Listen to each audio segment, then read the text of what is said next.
Our goal is we want to create a vision for the people that we're trying to reach, to help them to see that if they commit to our ministry, then they are going to be successful. They are going to reach the success in their life. And success is relative. I'm not saying what success is necessarily, but whatever success may look like for them, we want to begin to tap into that. And we want to be able to show them that they can achieve that if they become a part of this ministry.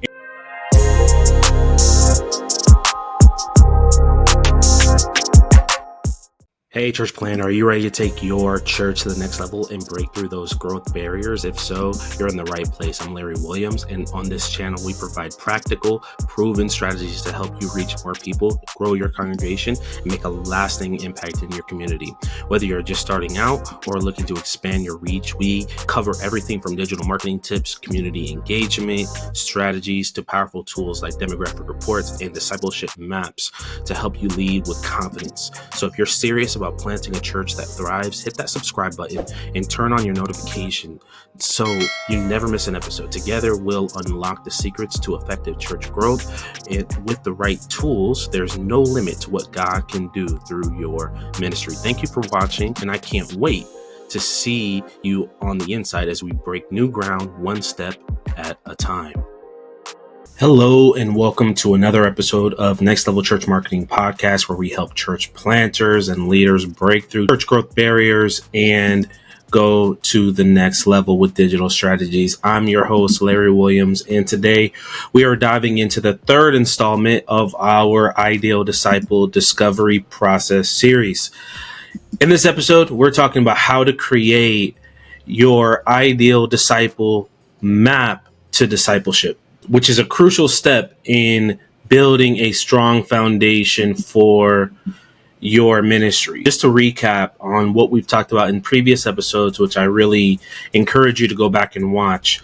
In our first episode, we did a demographic report of our community. So we went into the community, we did a demographic report, we got the data that we need in order to really understand the community that we're planting in. The next is where we discover our ideal disciple. In other words, we create an avatar. Another prominent church growth book that kind of speaks to this idea is The Purpose-Driven Church, where Rick Warren, he mentions principle of like Saddleback Sam, right? Where he had an ideal person that his church began to build its church and its ministry around reaching. We went into the 4 key factors that will help us to understand our ideal disciple. Once that is established, once we have a clear avatar of who we're here to reach in our community, now it's time to build a map. Developing an ideal map to discipleship is all about guiding your potential disciples through a journey that leads them to become fully committed members of your church. This process involves 4 key steps: awareness, interest, desire, and conversion. And in this episode, we're going to break down each of those steps to help you to understand what needs to happen in order for them to actually become members of your church. So it creates a framework that you can use when you're leading people towards your church. So let's go into the first step, which is awareness. Before someone can become a disciple, they first need to be aware of your ministry. Awareness is the initial stage where your potential disciple first encounters your church. This could happen through online channels, community outreach, word of mouth, or other forms of marketing. It's important to determine when and where your ideal disciple is most receptive to discovering your church. Are they active on social media? Are they active? Do they attend community events? Understanding where your potential disciples are and how they discover new things will allow you to strategically place your ministry in front of them, making that crucial first step. So again, when you have a clear person in mind, then you could begin to research where do they spend their time? Where do they spend their attention? Right? And that's when you could begin to strategically make sure that you are found by them in those locations. That's one of the advantages of having a person that you have identified that your church can uniquely reach, because now you can make more strategic approaches when you are spending your marketing dollars, because you understand where they are and you understand exactly how you can communicate to them in a way that's going to be compelling, and it's ultimately going to allow you to experience success, the results. The second step is interest. Once you've captured their attention, the next step is to spark their interest. To do this, you need to relate your ministry to their needs and concerns. What challenges are they facing? What is their spiritual, emotional, relational needs? By showing how your ministry addresses these needs, you move them from awareness to genuine interest. This stage is where your message needs to resonate with them on a personal level. Your sermons, community programs, online content should all be tailored to speak directly to them by showing them that your church is a place where they can find what they are looking for. So this is a big piece of it. Now you know where they are. Okay, what forms of communication can we do now that will resonate with them where they are? If you know that this person may have relational issues, can you create ministries that will assist with that?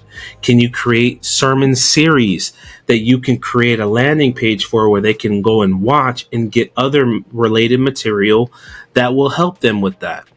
There are a plethora of things that you can do, but once you will get their awareness, now it's time to garner their interest. What we want people to say is, man, I heard about this church. I'm interested in going and being a part, or this church can actually solve my problems. These are the things that we want to go through the minds of our potential disciples, and we want them to begin to think, okay, these people can actually help me with where I am. The third step is desire. As interest grows, your goal is to foster a sense of desire and commitment. This is where your ministry needs to demonstrate how it fits into their lifestyle and spiritual journey.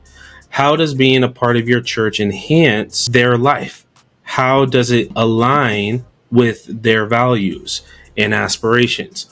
When you show your ideal disciple that your ministry is not just a good fit, but an essential part of their life, you create a strong desire for them to get involved. This step is about deepening their connection to your ministry, seeing them see the benefits of a long-term commitment, and nurturing that readiness to take the next step. So digging even deeper to going into the desires, helping them to see if they added church into their life is going to be better. Their marriage is going to be better. Their children's lives are going to be better. That they are going to solve the problems that they're facing, that they're going to be able to overcome. This is a crucial step. We want to do all of this work. What we want is for this to be happening all week when we're creating content and when we're putting out ministry information.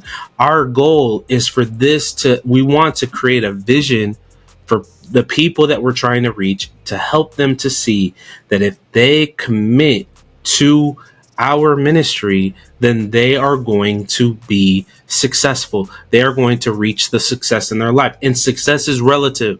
I'm not saying what success is necessarily, but whatever success may look like for them, we want to begin to tap into that.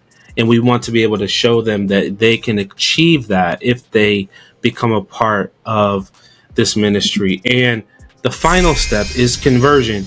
This is where all the previous steps come together. Conversion is about encouraging your potential disciple to take action and fully commit to your ministry. This can mean attending regularly, joining a small group, volunteering, or just becoming a member. The key here is to have a clear strategic approach that makes it easy for them to make this commitment. Provide clear next steps, offer opportunities for deeper involvement, ensure that they feel supported as they make the transition. Remember, conversion is not just about numbers, it's about creating true disciples who are engaged and invested in your church's mission. By implementing these, so again, stopping and talking about the conversion aspect, we're talking about clarity. I want to make this clear. We're not talking about making it as easy as possible for them to become a Christian. We're talking about clarity in terms of steps that they can take to become a member of your church or a member of the body of Christ. We want to remove all barriers that would keep them from making that next step. And we want to make the steps clear, and we also want to make them where it's not too many, because if people have too many choices that they can make, then they won't make any. We want to see a progressive growth that's getting them towards ultimately what God wants for them. And we want to just be intentional. This isn't just about, oh man, this is what all the cool church growth people are doing. No, we're just wanting to be clear about what we can do to help people to move towards God. And when we implement these steps, it's going to allow us to see a continual progression in terms of the growth of our church. I honestly believe that when we understand who's in our community, when we understand who we're most equipped to reach and to disciple, and when we create a map that will take them from where they are to where we ultimately need them to be to become a disciple, we're going to be able to see such amazing turnaround and growth. By implementing these 4 steps, awareness, interest, desire, and conversion, you can create a successful ideal disciple map that guides individuals from first contact to full discipleship. But the work does not just stop there. It's important to continually evaluate and refine your disciple map. As your church and community evolve, so should your strategies for attracting and nurturing disciples. So thank you for joining me on this episode of the Next Level Church Marketing Podcast. I hope this discussion on creating ideal disciple map to discipleship helps you build strong and vibrant community within your church. Stay tuned for our next episode, and where we're going to actually talk about a strategic strategy that you can actually take this map and test out the theories that we've discovered here. So looking forward to seeing you on the next episode. Let me know what you think about this in the comments, and talk soon. Talk to you later. Keep breaking those church growth barriers. Church planters, are you looking for a way to truly connect with your community and grow your church with the right people? I'm Larry Williams, and I want to introduce you to something that could completely change the way you think about church growth: the Ideal Disciple Discovery Process. This process is designed to help you identify and attract people who are meant to be a part of your ministry. We take into account your spiritual DNA as a leader, the unique mission of your church, and the specific needs of your community. If you're ready to find the ideal disciple for your church plant, let's talk. I'm offering free discovery calls where we'll assess your church's unique needs and see if the Ideal Disciples discovery process is a right fit for your marketing strategy. Click the link below to schedule your free call, and let's work together to build a thriving community of believers around your ministry. I cannot wait to see how we can help you grow.